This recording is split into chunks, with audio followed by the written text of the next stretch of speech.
छत्तीसगढ़ के रहने वाले हमारे एक सब्सक्राइबर दिनेश भाई बताते हैं कि हर नवरात्रि में ना मेरी मम्मी के ऊपर माता रानी आया करती है। आसपास के लोग अपनी समस्या लेके मेरे घर पर आते और मेरी मम्मी उन समस्याओं का समाधान बताती थी। अब ऐसे ही एक साल जब नवरात्रि का टाइम आया तो कुछ पड़ोसी और मेरे घर के सारे लोग मेरी मम्मी के आसपास बैठे हुए थे। मम्मी आंखें बंद करके ध्यान में बैठी थी और पड़ोसी इंतजार कर रहे थे कि कब मेरी मम्मी आंख खोलेंगी और हम अपनी समस्या उनके सामने रखेंगे। अब दिनेश बताते हैं कि इसी बीच आंख बंद किए हुए ही मेरी माँ मेरे चाचा को आवाज लगाती। जब चाचा करीब पहुँचे तो माँ ने पूछा उनसे कि तेरी पत्नी कहाँ है, जाओ उसे अभी मेरे पास बुला के ला। अब चाचा यहाँ बोलते हैं कि वो अभी कमरे में तैयार हो रही है, थोड़ी देर रुक जाइए, वो अभी आ जाएगी आपके पास। अब इस पर दिनेश की माँ एकदम गुस्से में बोलने लगती है कि तुझे अभी लेके आना पड़ेगा उसे मेरे पास। अब चाचा ये सब देख के एकदम घबरा गए और भागते हुए अपने कमरे की तरफ जाने लगे। पर यहाँ चाचा को कोई अंदाजा नहीं था कि उनका परिवार एक बहुत ही भयानक मंजर को फेस करने वाला है और उस घटना की बैक स्टोरी ना आपको हिला के रख देगी एकदम। दिनेश बताते हैं कि मैं छत्तीसगढ़ के रायपुर से बिलोंग करता हूँ और ये घटना तब की है जब मैं 16-17 साल का था। रायपुर में मैं अपने मम्मी पापा बड़े भाई और चाचा के साथ रहता था। अब मेरे दादाजी पहले छत्तीसगढ़ के एक सरकारी विभाग में काम करते थे। कुछ साल पहले उनकी एक्सीडेंटल डेथ हो गई, जिसके बाद मेरे चाचा को उनकी जगह पर नौकरी मिल गई। अब धीरे धीरे समय बीता और मेरे चाचा की शादी की जिम्मेदारी मेरी माँ और पापा पर थी। इन लोगों ने चाचा के लिए लड़की ढूंढना स्टार्ट कर दिया और इसी बीच जो दिनेश की मम्मी थी उनके दिमाग में आइडिया आता है कि क्यों ना अपने देवर की शादी मैं अपनी चचेरी बहन से करवा दूं। दिनेश की मम्मी का मायका ओडिशा के हल्दी गांव में पड़ता है और वही हल्दी गांव में इनकी चचेरी बहन रहती थी। उनको लगा कि कितना अच्छा हो जाएगा कि शादी होने के बाद मेरी बहन मेरे साथ घर पर रहेगी, मेरा ही मन लगता रहेगा। और एक चीज और भी थी कि जो ये चचेरी बहन है ना, इनके परिवार की आर्थिक स्थिति ठीक नहीं थी। दिनेश की मम्मी ने ये भी सोचा कि इनका भला हो जाएगा और यही सब सोच विचार करके इन दोनों की शादी हो जाती है। अब यहाँ एक चीज गौर कीजिएगा कि जो दिनेश के दादाजी की पोस्टिंग थी ना सरकारी विभाग में, वो रायपुर से कोई 80 किलोमीटर दूर धमतारी टाउन में पड़ता था। अब चाचा जी की जब नौकरी लगी तब तक तो वो बैचलर थे, तो हर दिन बस से Raipur to Dhamtari up down कर लिया करते। अब कई बार ऐसा भी होता कि दिनेश के चाचा अपनी मोटरसाइकिल उठा के पहुंच जाते थे धमतारी ऑफिस में। तो यहाँ पर दिनेश की मम्मी ने एक दिन बोला अपने देवर से कि देखो अब तुम्हारी शादी हो गई है, तुम्हारे ऊपर रिस्पॉन्सिबिलिटी भी है, तो रोज तुम्हारा हाईवे पर आना जाना ये सही नहीं है। हम लोग के अंदर भी एक्सीडेंट वगैरह का डर बैठा रहता है, तो तुम एक काम करो कि धमतारी के अंदर एक मकान ले लो किराए पे और अपनी पत्नी को लेके वहीं पर रहना। रोज रोज रायपुर से धमतारी आने जाने का झंझट खत्म हो जाएगा। अब ये डिस्कशन होने के बाद दिनेश के चाचा जी और चाची ये दोनों धमतारी में एक नए किराए के घर में शिफ्ट हो जाते हैं। अब दिनेश यहाँ बताते हैं कि जब चाचा जी धमतारी शिफ्ट हो गए तो उसके बाद कई बार मैं और मेरा भाई रायपुर से ट्रेन चलती थी धमतारी के लिए, तो उसी ट्रेन से हम सुबह सुबह पहुंच जाया करते थे चाचा जी के पास और वहाँ उनकी मोटरसाइकिल लेके आसपास के एरिया घूमने चले जाते। अब महीने में 2 बार तो हमें कर ही देते थे। अब धीरे धीरे ऐसे ही टाइम कट रहा था और चाचा जी को अभी धमतारी शिफ्ट हुए कोई 3.5 महीने हो चुके थे। हर बार की तरह फिर से मैं और मेरा भाई पहुंचे चाचा जी के घर पे, पर इस बार दिनेश और उनके भाई ने ऑब्जर्व किया कि जो चाची है उनका नेचर एकदम बदल गया है। वो एकदम उखड़ा उखड़ा और रूड सा बिहेव कर रही थी इनसे। अब चूंकि चाचा जी घर पे नहीं थे, वो ऑफिस गए हुए थे, तो चाची ने इनको खाने के लिए भी नहीं पूछा। पर यहाँ दिनेश और उनके भाई इस चीज को इग्नोर करते हैं। उन्होंने चाचा जी से कुछ भी डिस्कस नहीं किया और उसके अगले दिन चुपचाप वापस रायपुर आ गए। अभी इस इंसिडेंट को बीते 2 साल हो चुके थे। सबकी लाइफ नॉर्मल चल रही थी। इस बीच हमारी चाची जी भी प्रेग्नेंट थी और फाइनली उनके डिलीवरी का टाइम आता है। मेरी मम्मी और पापा भी पहुंचे वहाँ पर चाची के पास और जब फाइनली डिलीवरी हुई तो इन्होंने देखा कि भाई मरा हुआ बच्चा पैदा हुआ है। हम सब यहाँ बहुत ज्यादा दुखी थे, पर मेरी चाची के चेहरे पर कोई एक्सप्रेशन नहीं था। वो एकदम साइलेंट चुपचाप बेड पे बैठी हुई थी। हम लोगों को लगा कि शायद चाची को बहुत सदमा लगा इससे, इसलिए वो कुछ बोल नहीं रही है। पर फिर कुछ दिन पार होने के बाद चाची एकदम नॉर्मल हो गई। ऐसा लग ही नहीं रहा था कि उन्हें इतना बड़ा नुकसान हुआ है। अब धीरे धीरे चीजें और ज्यादा बिगड़ने लगती है। चाची लगातार मेरे चाचा को ऐसे मैनिपुलेट करती और कोशिश करती कि वो ना मतलब मेरे घर से दूर हो जाए। अगर रायपुर में कोई फंक्शन होता था तो ये लोग आते सीधा फंक्शन के टाइम और फंक्शन खत्म होते ही तुरंत धमतारी भाग जाते। अब पहले ऐसा नहीं होता था कि फंक्शन के बाद 2 दिन और रुके हुए हैं या फिर फंक्शन से 1 दिन पहले आ गए। एज अ गेस्ट आते थे और वापस चले जाते। अब फर्स्ट डिलीवरी के कोई 2.5 साल के बाद चाची फिर से प्रेग्नेंट होती है। अब पहले तो ऐसा सिस्टम था कि दाई बुलाकर घर पर ही डिलीवरी कर दी जाती थी। तो इसी चक्कर में दिनेश की मम्मी ने चाची को फोन करके बोला कि एक काम करो, तुम रायपुर ही आ जाओ, हम लोग तुम्हारा यहाँ पे देखभाल भी कर लेंगे। चाची एकदम उखड़ गई, बोले कि नहीं कोई जरूरत नहीं है, हम लोग यहाँ पे मैनेज कर लेंगे अपना। पर फिर जब दिनेश के पापा ने भी 1-2 बार बोला तो वो मान जाती हैं कि ठीक है मैं आ जाऊंगी। अब यहाँ के रायपुर में रहने लगे दिनेश की फैमिली के साथ। अब कुछ दिन के बाद इनको एक लड़की होती है, पर वो लड़की ना एकदम कमजोर सी थी। दिनेश के घर वाले उसका बहुत अच्छे से देखभाल करते हैं और कुछ सप्ताह और बिताने के बाद दिनेश की चाची चाचा को लेकर धमतारी वापस चली जाती है। अब यहाँ दिनेश बताते हैं कि सेकंड बेबी के बाद जब से चाचा चाची वापस धमतारी गए ना, इन लोगों ने हमारे परिवार से लगभग बात करना ही बंद कर दिया। हम लोग को समझ में नहीं आ रहा था कि वो लोग ऐसे वियर्ड रिएक्ट क्यों कर रहे हैं। और फिर इसी बीच एक दिन मुझसे मम्मी बोलती है कि काम करो, अपने भाई को लेके चाचा के पास चले जाओ और वहीं पर 3-4 दिन रहना। तो रह के देखो तो उनके परिवार में मतलब सब ठीक है ना, उनको किसी चीज की कोई प्रॉब्लम तो नहीं है। शायद वो हमसे शेयर ना करना चाहते हो, तो अपने चाचा से काफी क्लोज हो, तो अगर ऐसी कोई बात होगी तो वो तुमको बता देंगे। और यहाँ अपनी मम्मी की बात मानते हुए दिनेश अपने भाई को लेके पहुंच जाता है चाचा चाची के घर पे और यहीं से खेला चालू होता है दोस्त। अब जब ये दोनों भाई धमतारी पहुंचे तब ये पाते हैं कि जो इनके चाची जी और चाचा दोनों का बिहेवियर ना बहुत रूखा रूखा था। वो ज्यादा कुछ बात नहीं कर रहे थे, बस फॉर्मली ट्रीट कर रहे थे इनको। इसी बीच एक दिन चाचा जी ऑफिस चले जाते हैं। इनकी चाची कमरे में थी अंदर और ये दोनों भाई दूसरे कमरे में। सुबह से इन लोगों ने कुछ भी खाया नहीं था। जो यहाँ पर दिनेश का भाई है वो अपने कमरे से निकल कर जाता है चाची जी के कमरे की तरफ ताकि उनसे कुछ खाने के लिए मांग सके।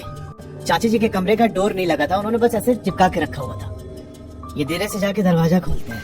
अब जैसे ही इन्होंने दरवाजा खोला इनकी चाची जी बेड पे उठ के बैठ जाती है। दिनेश के भाई ने देखा कि वो बेड पे बैठ के अपना फिंगर जो उन्होंने पैर फैला रखा था उस पैर की तरफ दिखा रही है। और जैसे इसके भाई ने बोला कि चाची, वो बहुत अजीब तरीके से गुर्राने लगी। अब ये चाची की ये हालत देख के दिनेश का भाई बहुत डर जाता है।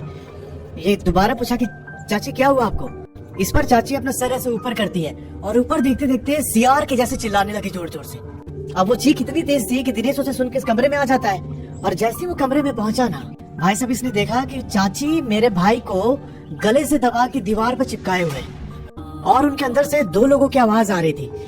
वो मेरे भाई को लगातार बोले थे कि यहाँ से चले जाओ तुम दोनों, नहीं तो तुम दोनों को मैं खत्म कर दूंगी। दिनेश वहाँ बहुत चीख चीख के रोने लगता है और जैसे उसने रोना स्टार्ट किया चाची ने उसके भाई को छोड़ दिया। भाई को छोड़ के वो चुपचाप नॉर्मल होने का प्रिटेंड करने लगी। दिनेश का भाई कमरे से बाहर निकलता है और इन लोगों ने डिसाइड किया कि हम आज ही अपने घर वापस चले जाएंगे। ये लोग चाचा के आने का वेट भी नहीं करते, ये सीधा बस पकड़ते हैं और वापस रायपुर आ जाते हैं। पर यहाँ इन्होंने गलती ये की कि इसके बारे में कभी अपने पेरेंट्स से डिस्कस नहीं किया। अच्छा ये देखो, ये पूरी कहानी ना बहुत सालों के टाइमलाइन में फैली हुई है।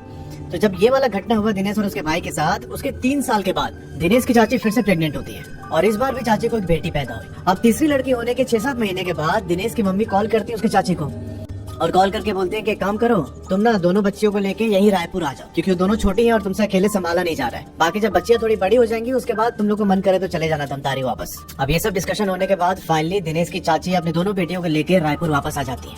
दिनेश बताते हैं कि यहाँ भी उनका बिहेवियर बड़ा वियर्ड रहता था। वो 2-2, 3-3 घंटे तक खुद को कमरे में बंद करके रखती। कोई कभी उनसे बात करता तो वो किसी और ही डायरेक्शन में देख के उसका रिप्लाई करती। कभी कभी खाना खाते खाते अपना हाथ दूसरी ओर कर देती, ऐसा लगता कि वो किसी और को भी खिला रही है।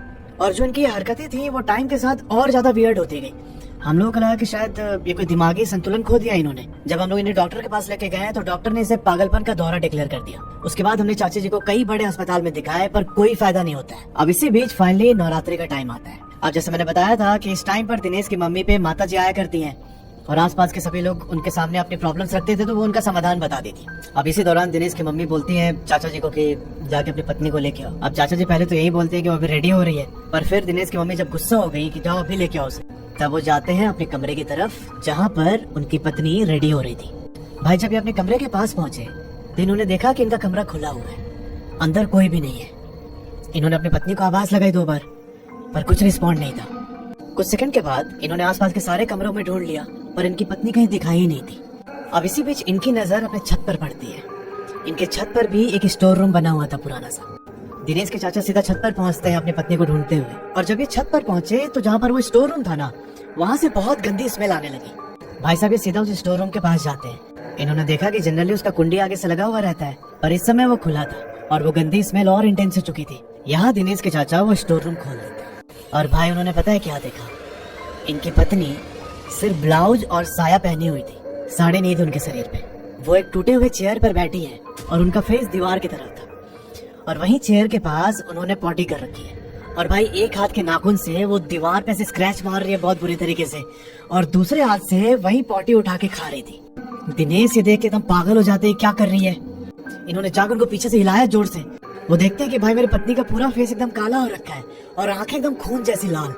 वो किसी दूसरे ही आवाज में बोल रही थी कि ये तो अब मेरी है, इसको अपने पास रखेंगे, चुपचाप वापस चला जा। और हम जैसे नाक से बोलते हैं ना वैसी आवाज निकल रही थी। दिनेश के चाचा को यहाँ डर लग गया बहुत ज्यादा। ये सीधा भाग के नीचे जाते हैं अपने भाभी के पास और उनके कान में चुपचाप सारी बात बता दी।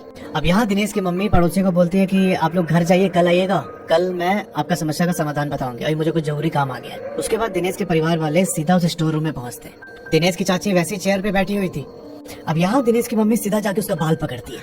बाल पकड़ के बोलती है कि तू अपने पति को अपने बस में करना चाहती है, घर तबाह करेगी तू मेरा। तू धमतारी में यही सब करती थी ना, इसलिए तेरा रायपुर आने का मन नहीं करता था। और फिर यहाँ पे उन्होंने अपनी साधना से दिनेश की चाची को वश में किया और अब चाची फाइनली सारी बात बताती है। वो बोलती है कि जो दिनेश के चाचा हैं उनका एक दोस्त है जो कि एक ड्राइवर है। तो इस ड्राइवर दोस्त की पत्नी के साथ मिलके दिनेश की चाची यहाँ काला जादू का साधना कर रही थी। वो उस चीज को सीखना चाहती थी। अब किसी वजह से वो उपासना अधूरी रह जाती है और इसी कारण दिनेश की चाची ने अपना मानसिक संतुलन खो दिया था। अब यहाँ होता यह है कि दिनेश के परिवार वाले चाची को बहुत अलग अलग जगह दिखाते हैं, पर कोई मेजर सुधार नहीं होता इनके अंदर। समय के साथ उनकी तबीयत और ज्यादा खराब होने लगी और करीब 30 साल की उम्र में दिनेश की चाची की डेथ हो जाती है। अब उनकी डेथ के बाद जब दिनेश और उनके भाई उनके बॉडी को कमरे से निकाल रहे थे बाहर, तो बताते हैं कि भाई उनकी शक्ल ना बहुत भयानक लग रही थी उस टाइम पे। ऐसा लग रहा था कि वो कोई 90 साल की बूढ़ी औरत है।